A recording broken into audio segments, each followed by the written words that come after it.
Hanip na naman, kumita lang. Kahit manloko ng kapwa, dire-diretso lang. Ganyan ang mga bayaran. Tignan nyo naman ang pinalalabas ng mga ulol na to na larawan. Ang sabi nila, nagtataksil daw si Senator Bongo at nakikipag-isa sa pamilyang ito. Gago! Bago ba yan? Diyos ko, eto yan oh, November of 2023. Nung pinatawag ang mga senador, ito rin yung oras na hindi pa umaalis si BP Inday Sara sa gabinete. Mga hayop talaga itong mga to.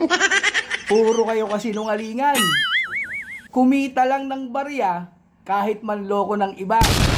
Paano maniniwala ang mga Pilipino sa inyo? Kung ang pamilya nyo nga, pinapakain nyo nang galing sa panloloko.